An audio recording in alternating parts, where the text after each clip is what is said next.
Can you heal from abuse? What do I do after leaving my narcissist? What does a healthy relationship look like? These concerns cross the minds of over 20 people every minute, over 28,800 people every day. And the sad fact is, we still don't talk about it enough. Healing from emotional abuse isn't a band-aid situation, but it doesn't have to take years either. The lives of millions of other survivors around the world have been impacted by their narcissist. Yours doesn't have to. To show you how to live a free, confident, and peaceful life, your host and founder of the Healing from Emotional Abuse philosophy, Marissa F. Cohen. Welcome back to Breaking Through Our Silence, the podcast. Today, I'm so excited for my friend and this awesome local musician, Matt Erickson, to join me. I really wanted to talk about how the word sensitive is a very effeminate word in society. And I personally think that that's bullshit. I think that it does not allow people that are masculine to express themselves. It really stops them from being able to do that. And I wanted to address that with none other than my awesome friend who is perfect to talk about this with. He is a local musician. He plays guitar for Oppressed Affliction, and you can find him on Instagram and Spotify. I'll put the links in the description. Welcome on, Matt. I'm so excited. This is so far overdue. Thank you so much for having me. I'm so excited. I've been so excited to do this for how many months have we been talking about this? I think it's been at least 4. I've been doing this podcast since January, and I think you were the second person I talked to, so probably January, something like that. There we go. Thank you so much. I'm excited to talk to you about this. So I grew up female, and I am a heterosexual, cisgender female woman. So I've never been told that I'm not allowed to feel what I'm feeling. Have you, as a male, growing up male, had that experience? Oh, 100%. And so really quick, kind of the whole thing, I'll just get what I am out there right on the table. And this is something that 10 years ago, I almost wouldn't have even thought to say publicly, but I am a bisexual, cisgendered male. I grew up very much around my mom and my sister and my sister's friends. And I was always friends with girls a lot, seemed to get along a lot better with them growing up. Really, the only male figure I had a lot in my life was my father. So luckily, I think at some point, in that small group, everything was oh, you can feel what you feel. You can be sensitive. It's good to be sensitive. But somewhere along the line, I started seeing it a little bit more, very subtle imagery, especially in the media and in movies and everything, that men aren't supposed to have feelings. You were all supposed to bottle it up and then one day I'll die. Stealing that a little bit from John Mulaney. But I was told that a few times, especially when I started crying, sometimes people would be like, oh, come on, man, suck it up. Don't cry. Don't do that. Don't show emotion. In order to be a man, in order to be respected, you shouldn't cry like that. You shouldn't cry in public. There were actually a lot of times where I remember growing up where I would cry in the middle of class, literally while someone's trying to teach, but I was getting bullied and I was, sob story. I would be getting bullied in the middle of class. I would start crying about it. And sometimes even my friends in the class would be like, dude, you're not supposed to cry. You're a boy. You don't cry in the middle of class. Don't do this. Don't show your emotions. I used to be able to cry easier than I do now, but I think it has affected me a lot looking back at it. That makes total sense. It affects your ability to allow yourself to feel and process emotions. When you're told over and over again, real men don't cry, be a big boy, boys don't cry. Boys don't get sad, they get angry. And I think that process is different. It disallows you from really understanding your emotional capacity, and it manifests into just rage. So I think that's why, and thank you for disclosing, your sexual identity. I really appreciate that. If I may, the whole sensitivity thing, that was a whole other reason though that I would even keep, it wasn't even just, the social disregard for being even bisexual or for being gay or LGBTQ.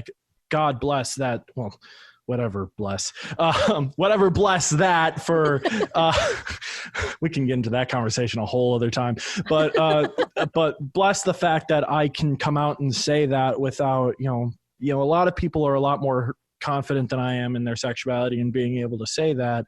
Again, as I said, 10 years ago, I wouldn't be able to say that. And I think a big part of that was kind of like an effeminate trait, that it was a sensitive trait, that it was this, that, or the other thing. And I was almost embarrassed about it, to the point where only a few people knew about my sexuality at the time. And I was keeping something that was so important to my identity so far under wraps that I would literally only tell my closest friends.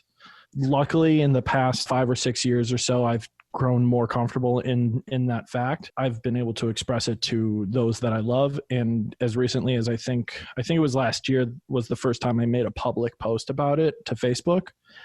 And honestly, the reaction to that was overwhelming. And I mean, that was actually a moment where I was at a show, and I was about to get up and play, and my cousin had called me, and I'll never forget this. He saw that I had come out, and he said, "What you did takes a lot of courage. So thank you for that." I know this is kind of a little off topic, but I feel like it is an important story to still talk about sensitivity and being able to be comfortable in your own skin, because he calls me and I actually started crying like in the middle of this bar right before I was supposed to play a metal show, because it meant the world to me that someone of my family was just like, "Dude, that's so cool. Thank you for that. I had no idea." So that's really beautiful. Thinking about it tears me up a little bit. And the other thing was, I didn't know how my parents would react, and they've come around, and they still love and accept me.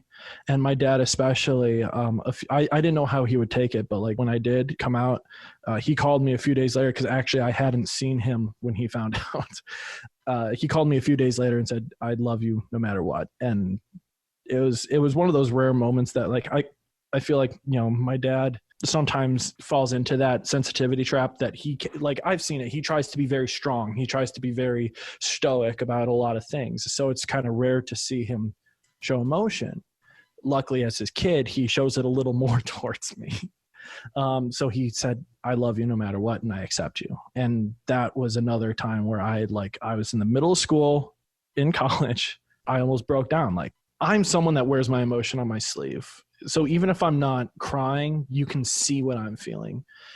And that does, a lot of times when the sadness is there, does kind of convert physically to rage, because I can't express it at that moment. I've been taught still by society at large that, man up, sack up, take life as it is.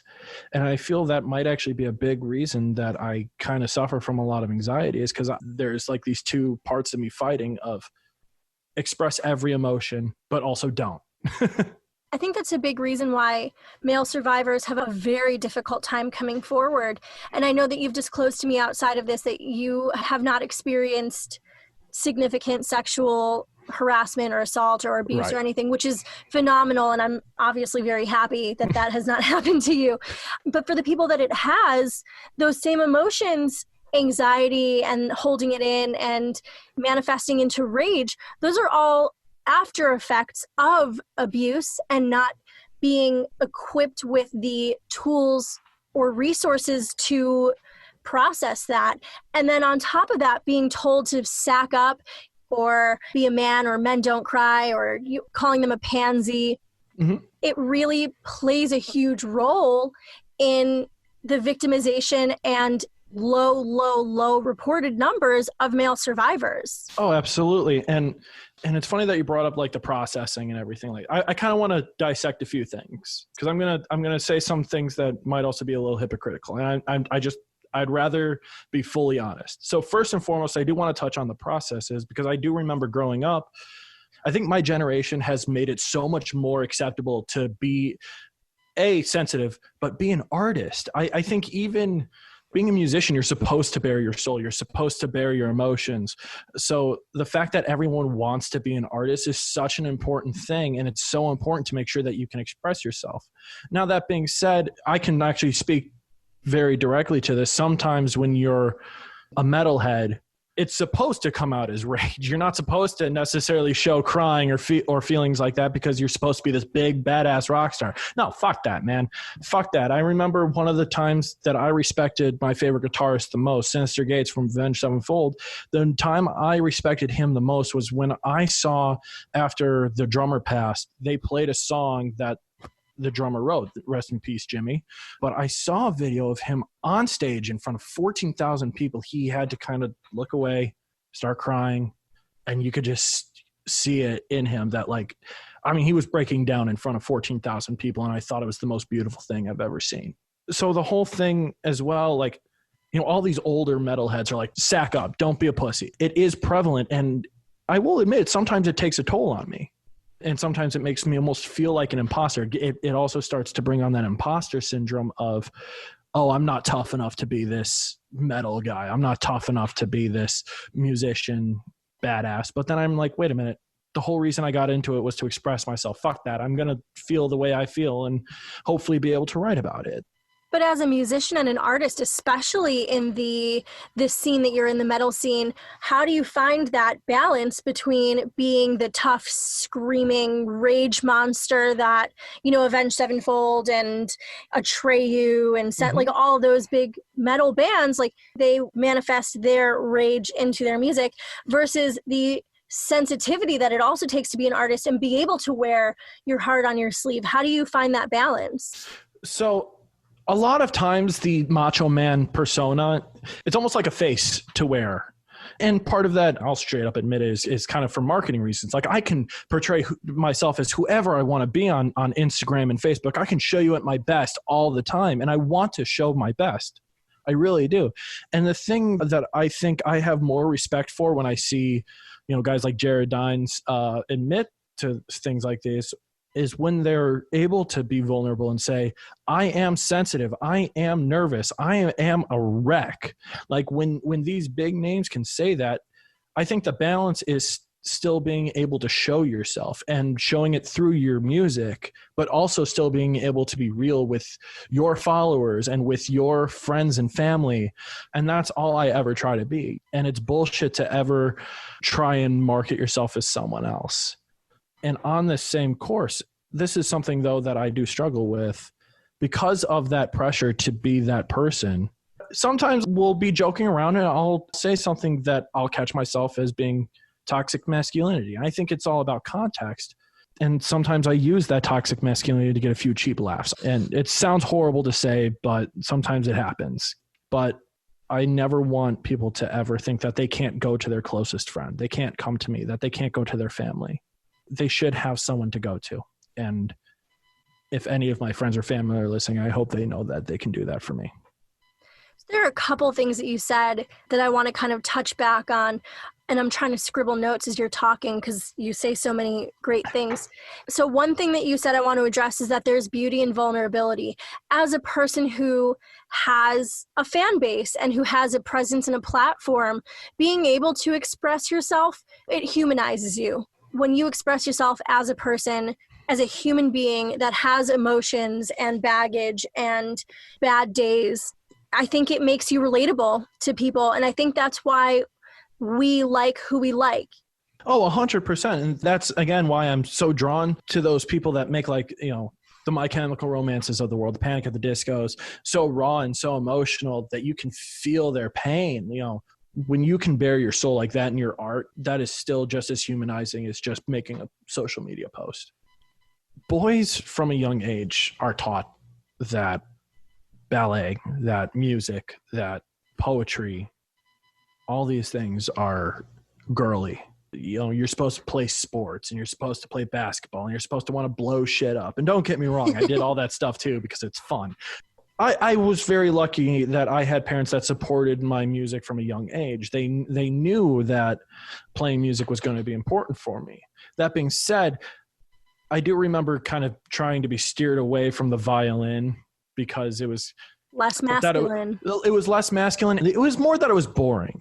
But I look back at that and thinking like, wait a minute, no. But the other thing was I had wanted to play trumpet since I was 4. So like they were just trying to steer me back to that. But I do remember though a lot of boys that started on clarinet, on flute, on violin, on all these things, they were kind of poked and prodded on a little bit. And luckily, as the years went by, I noticed that go away. But that is something that is so systemically wrong with our society that we want to push people to do more of the arts. But at the same time, we have kids, we have adults, we have certain people in our lives that say, no, the arts are not for boys. Boys should be collecting bugs and playing with G.I. Joe, and anything outside of that is not, it's not a boy activity. And that's so inherently, first of all, it's inherently incorrect. Oh, 100%. It's also just, it's such a horrible baseline to create for somebody, because those are resources and tools to help get over emotional trauma. Exactly. I mean, I used music all through my years. From when I found it, I kind of had a rebirth in middle school where I didn't like music for a while because it was boring. But then like 7th grade, something switched and I started feeling more. I started listening more. I started understanding more about myself. And I was tormented all the time from elementary school through the early parts of high school. People did not like me. They thought I was a nerd. They thought I was weird. I was picked on relentlessly.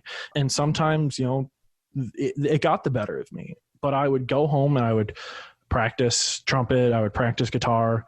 So in my experience, the arts have done nothing but help. The other thing is that I'm also trying to make my art a career. So now the whole your own worst critic comes into play. But then I can't express myself in any other way. So then it's kind of this sort of cycle of, I feel like I can't express myself, but what I need to express myself with feels like it's not good enough, and all this stupid stuff that like turns into just depression and depression naps. It's a vicious cycle. You want to express yourself to make your music as good as it possibly can, but you've been wired to not express yourself. And that's frustrating, you know, and that's why so many people have such severe anger problems, because men specifically have been trained not to feel. If you're feeling like crying, you're not masculine enough. Yeah. I want to know, from your opinion, where do we start to change it? Because there's a clear generational problem. Us in our age group, and I want to say maybe the age group above us and below us, are kind of caught in this pickle between our parents were raised in a very boys will be boys and men are strong and women are meek kind of mindset, and they're stuck there. You know, I don't know if we're going to be able to change that. And the people younger than us are doing such a phenomenal job about being inclusive and accepting. And so where do we start? I don't want to say where we start, but I want to say where we can continue. Where we can continue that is almost making sure that we take those lessons and we enhance them. And we make sure that people understand that no matter what your race, creed, whatever your sexuality, whatever you are as a person is accepted. That is first and foremost. And a big part of that, I believe, is also just through education. I think the more you actually educate people and we improve our educational system, the more we'll actually be able to have an emotional intelligence. People will be able to have different thoughts, and they'll be able to read stories that have more complex emotions at an earlier age. So to sum it up, where we are isn't necessarily in that bad a position. It can always be better. And I think that where we can continue is by making sure everyone's included, making sure that everyone is educated, making sure everyone is more cultured than I am, making sure people understand that it's okay to feel, to look for the deeper meaning in these stories, and to also make sure they understand that it's okay to have something that may feel effeminate, but isn't. It's just expressing who you are. Things are only effeminate and masculine when we assign a label to it, you know? So instead of saying, oh, well, that's like a girly toy, why don't we say, that's a cool toy. I don't care. They shouldn't be assigned a gender label because they're things, is a huge, important first step. You mentioned something about characters in movies. I want to say that the vast majority still in 2020, the vast majority of the heroes of movies are male. It's usually from a male perspective, not always, but the majority. And 9 times out of 10, that male will show anger and not sadness, and will show anger and not fear, and will show frustration and not anguish.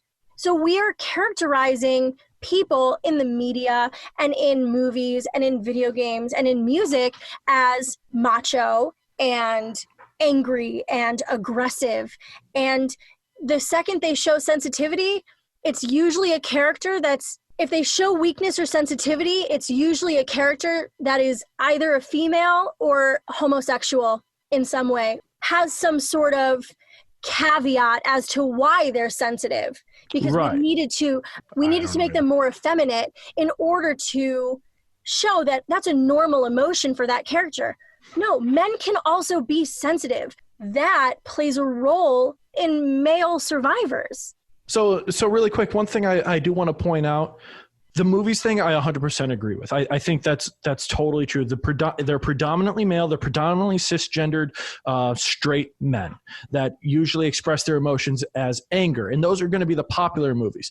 Now, one thing I do want to say is when you step away from just the movies and you go to TV shows, I used to write off a couple of these shows because I thought they were just childish and dumb. But then I actually sat down and watched them. You know, I was so into like Family Guy and American Dad that I didn't really want to watch any other cartoons anymore. First and foremost, I'm just going to start with a classic. SpongeBob. Oh, no.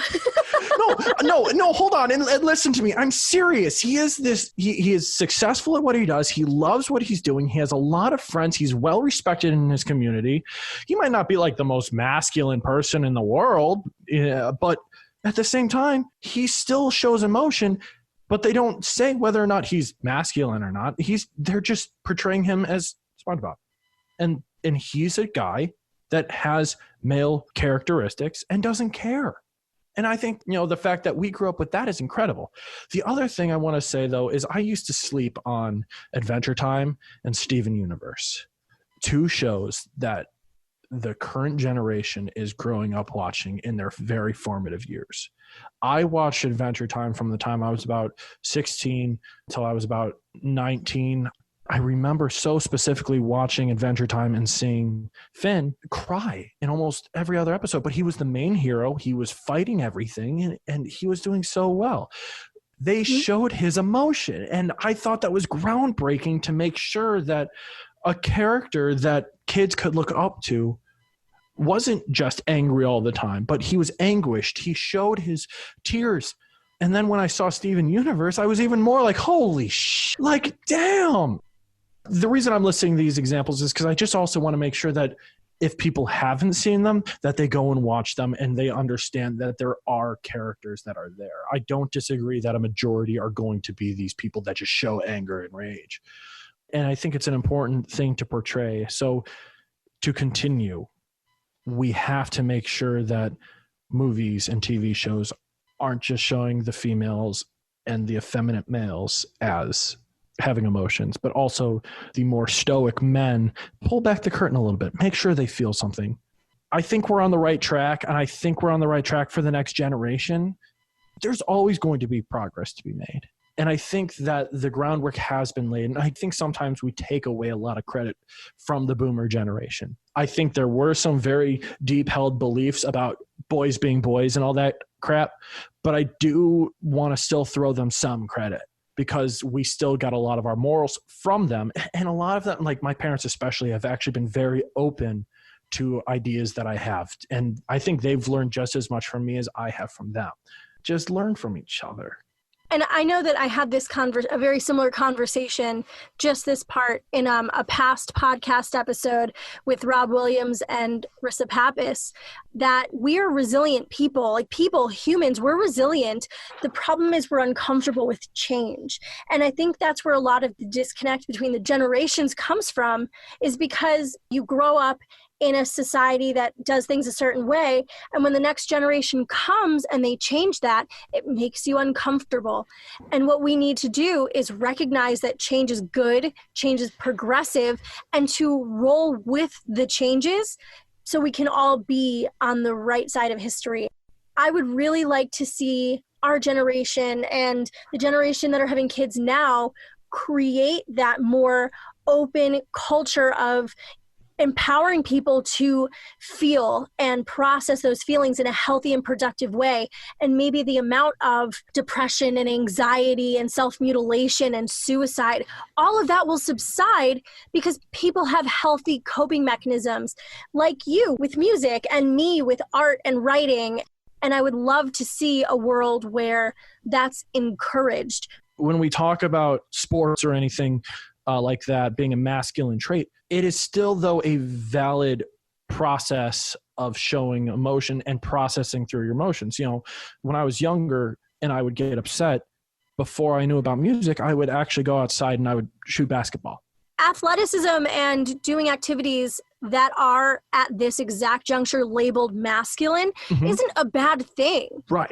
I don't want them to be labeled masculine or feminine. It's just to make sure that no matter what your coping mechanism for your emotions are, that you don't belittle another's about it. I think that's the big thing. It's calling for equality and making sure that the oppressed don't become the oppressors, if that makes sense. Don't shame others for their coping mechanism, but make sure they understand that what you're doing is healthy for what you are. It's being able to identify yourself. It's being able to express yourself. It's being able to find a way to process your sensitivity, and for being able to make sure that you can still feel. And to tie it all full circle, that's a really good point. Bullies are usually people who have been hurt and don't know how to process what they're feeling, that sadness, so it just becomes anger. But now I want to come back full circle and talk about how that contributes to men disclosing abuse, not being able to portray your emotions for fear of backlash, for fear of bullying, for fear of victim blaming. How can we change that?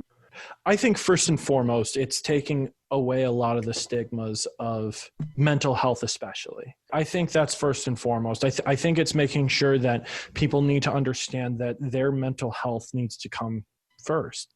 The important thing is to never label someone that does that crazy or anything like that. Crazy or weak. Probably one of the strongest things you can do is to go to someone.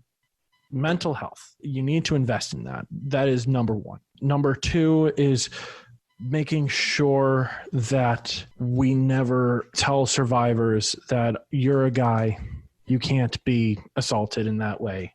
It's so important to understand that sexual harassment and abuse goes both ways. A man can be raped, a man can be abused, a man can have these encounters. Part of hypermasculinity and toxic masculinity is that you should enjoy being touched by a woman.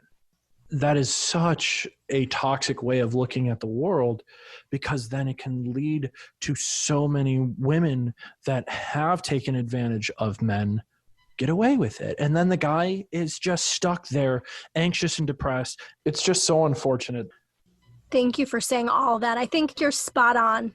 I can't speak for males. I've never been a male, but from the men I've spoken to and from the people I interviewed for my book, Breaking Through the Silence, #men too, a lot of those people, maybe they weren't all abused by women, maybe some by other men, but either way, they don't have resources. They're blamed because they should have been stronger and able to overpower the woman, or their sexuality comes into question, or they ask, why didn't they like it? Or, it's so silly that we're changing the world. After the Me Too movement, everything is changing for women.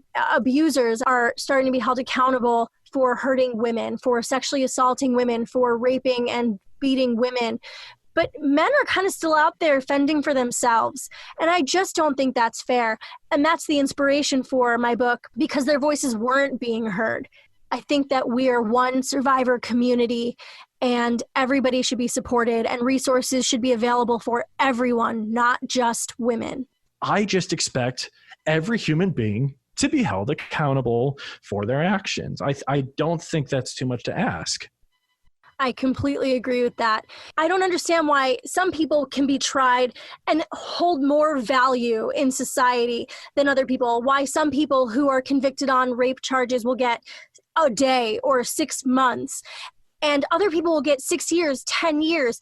Isn't it all the same thing? The FBI qualifies rape as the second most violent crime behind homicide. So why isn't it tried and taken the same seriousness and severity?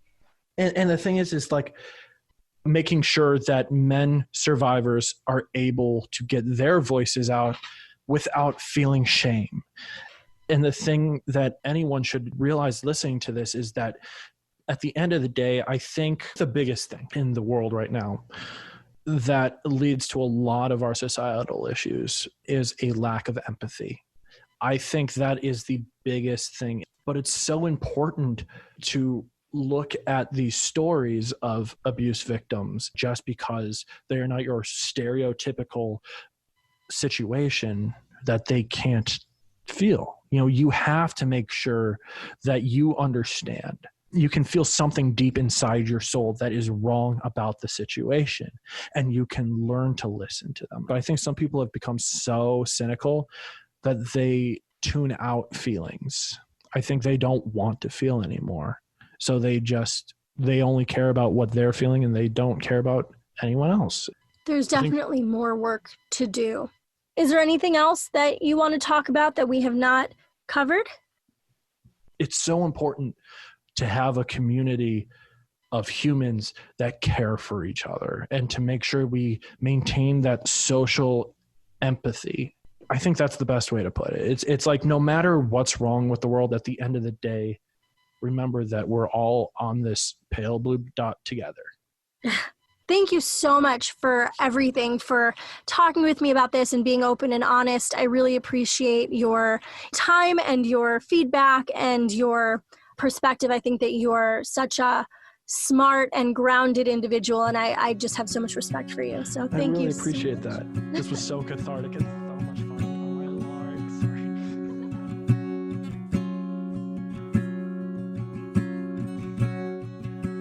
If you enjoyed this podcast, you have to check out www.marissafaycohen.com/private-coaching. That's www.marissafaycohen.com/private-coaching. Marissa would love to develop a made-for-you healing plan to heal from emotional abuse. She does all the work and you just show up. Stop feeling stuck, alone, and hurt, and live a free, confident, and peaceful life. Don't forget to subscribe to the Healing from Emotional Abuse podcast and follow us on Facebook at www.facebook.com/Marissa F. Cohen and Instagram at marissa.fay.cohen. We'd love to see you there.